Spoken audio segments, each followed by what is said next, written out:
Selon les autorités en charge de l'éducation nationale, la reprise des cours dans les écoles après l'élection présidentielle du 31 octobre 2020 n'a pas été effective dans toutes les régions du pays.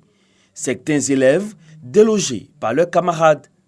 À Daoukro, par exemple, dans la région de Lifou, les autorités préfectorales se sont impliquées pour le retour à la paix et à la reprise des cours. Aujourd'hui, grâce à l'implication des chefs de communauté, les jeunes se sont engagés à œuvrer contre les congés anticipés par la sensibilisation de leurs camarades. Pour ma part, pour aider l'école à reprendre, de mon côté, je vais retourner dans les quartiers, sensibiliser mes parents à faire revenir les enfants à l'école. L'école n'appartient à personne, l'école est une institution.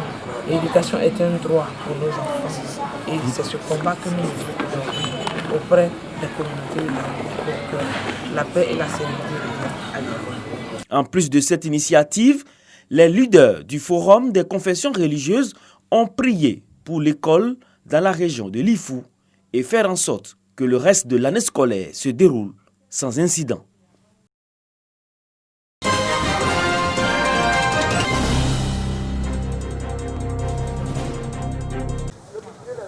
Village de Deraouan dans la commune de Daloa. Des policiers de la ville aux côtés des populations dans toutes leurs composantes et les agents de la direction régionale du Haut-Sassandra du ministère de l'Assainissement et de la Salubrité sont engagés dans une opération de salubrité. Cette opération qui entre dans le cadre du Grand Ménage est menée sous le thème « Le coup de balai de la cohésion sociale » avec un objectif clair, renforcer la collaboration et la cohésion entre la police et les populations.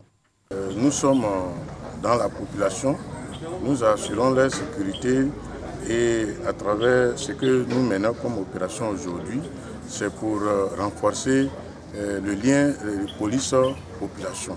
En vous approchant de la population, on vous donne plus d'informations sur les malfrats qui vivent avec nous. On vit avec eux, nous sommes là, on vit avec eux. Mais si on les dénonce, qu'est-ce qui va arriver? Mais en plus de vivre avec vous, on finira par vous dire, celui-là, il ne fait pas bon vivre au village. Enjeu de la collaboration entre population et policiers, une meilleure sécurisation pour la quiétude des populations de la cité des Antilopes. La sécurité de la ville, mais encore la propreté de la cité des Antilopes est en perspective, susciter chez les populations un comportement éco-citoyen. La propriété n'a pas de prix. Le seul prix que ça donne, c'est la santé parfaite. Et que si vous voyez que la police est venue nous aider, c'est une manière de vous dire que c'est la population elle-même qui doit se faire la police. C'est ensemble qu'on peut atteindre l'objectif de la propriété. Aujourd'hui, la police est avec nous pour montrer que le gouvernement n'est pas contre la population. Le gouvernement est au service de la population. Pour cette édition du Grand Ménage du mois de décembre à Daloa, une quarantaine de policiers s'est mise à la tâche. La propreté a repris ses droits. Daloa veut rester dans cette dynamique.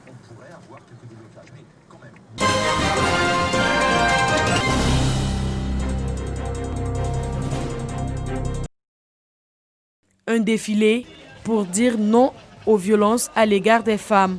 C'est à l'occasion de la clôture des 16 jours d'activisme pour mettre fin aux violences faites aux femmes et aux filles dans le département de Guitry. Initiateur de cet événement, l'ONG CARE International entreprend depuis quelques années des actions de sensibilisation sur les notions du genre, le dialogue dans le couple et l'autonomisation de la femme. En mettant en place des AVEC, en les formant, toutes ces activités-là permettent d'améliorer la communication dans le couple, c'est-à-dire entre le producteur de cacao et la femme, afin de mieux gérer les revenus du cacao et autres AGR. CARE International a choisi 34 localités du département de Guitry pour faire passer le message de la non-violence pour protéger les femmes et les filles. Un message bien perçu par les populations. La campagne internationale de lutte contre les violences faites aux femmes et aux filles est l'occasion pour les nations de marquer une halte et faire le bilan des acquis. Nous sommes tous convenus que les violences au niveau de la région de l'Oye d'Ivoire sont une réalité. Les données que nous avons au niveau de la direction régionale prouvent que nous devons accentuer les sensibilisations. Et surtout pour ce qui concerne le milieu rural, des instructions nous ont été données pour que des sensibilisations soient faites partout où nous sommes pour que on n'entende plus parler des violences. L'ONG CARE International s'est donné pour mission la lutte contre les violences faites aux femmes et aux enfants à Broudoukou, Penda, une localité de la sous-préfecture de Daïro, Didizo. L'organisation non gouvernementale intervient également dans l'éducation et la santé.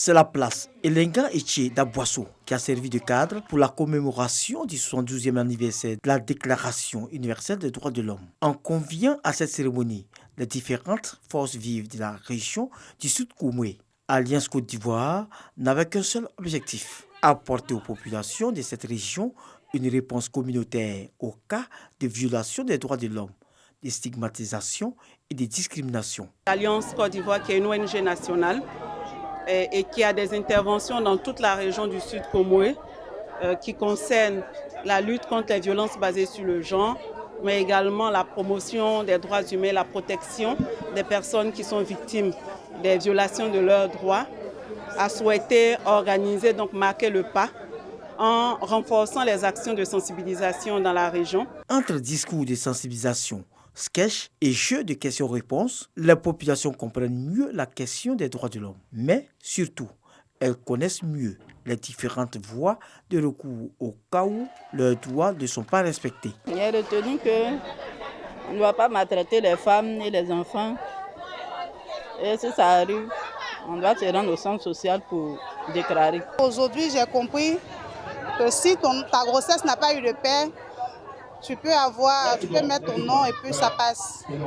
Vraiment, ça m'a fait du bien. Parce que dans notre société, il y a plusieurs personnes, plusieurs femmes qui sont rejetées comme ça. Parce que leurs grossesses n'ont pas de propriétaire. Après la visite des stands, différentes autorités de la région du Sud Koumoué ont été distinguées pour leur soutien aux actions d'Alliance Côte d'Ivoire en matière de lutte pour la promotion des droits humains. Rappelons que la cérémonie s'inscrit dans le cadre du projet Fonds catalytique droits de l'homme d'Alliance Côte d'Ivoire.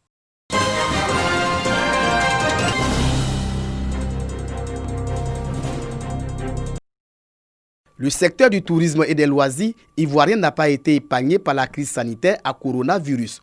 Arrêt total ou partiel des activités.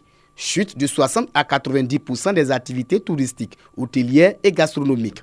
À Bouaké, les acteurs attendent le soutien de l'État. Nous souhaitons aussi que les institutions qui sont partenaires à ce secteur d'activité puissent aussi nous accompagner d'une manière ou d'une autre. Le cri du cœur des professionnels du tourisme et des loisirs a été entendu. D'où cette rencontre portant sur la relance des activités post-Covid-19. Réunir tous les acteurs de l'écosystème du tourisme à Bouaké et de mettre des réflexions pour se projeter, n'est-ce pas, dans l'avenir. Leur donner de petites astuces de promotion et de commercialisation de leurs activités pour leur permettre de redémarrer. Devant les acteurs, le ministère du Tourisme et des Loisirs a annoncé de bonnes nouvelles. Camille Kouassi, directeur de cabinet, a invité les opérateurs à saisir ces opportunités pour la relance de leur métier. Ce fonds d'1,5 milliard a été donc débloqué pour venir en aide aux bars et boîtes de nuit afin de soulager leurs employés. Et des démarches similaires sont en cours pour venir en aide à ces mêmes entités dans le cadre de la relance même de leurs activités. Pour accompagner techniquement et financièrement cette relance post-Covid-19, le fonds de soutien aux petites et moyennes entreprises de Côte d'Ivoire met à la disposition des acteurs une aide allant de 700 000 à 100 millions de francs CFA. Il y a 3 guichets. Le premier guichet, c'est le guichet des subventions. Et ce guichet-là, le maximum, c'est 720 000. Le guichet 2, si vous soumissionnez à ce fonds-là et que vous êtes inférieur ou égal à 5 millions, vous remboursez le capital que vous avez emprunté. Il y a un troisième guichet qui est le guichet à taux réduit. Ce guichet-là, Le maximum de prêts que vous pouvez avoir à ce guichet-là, c'est 100 millions. L'Organisation mondiale du tourisme annonce une perte de 460 milliards de dollars de recettes, une baisse de 65% des arrivées de touristes internationaux.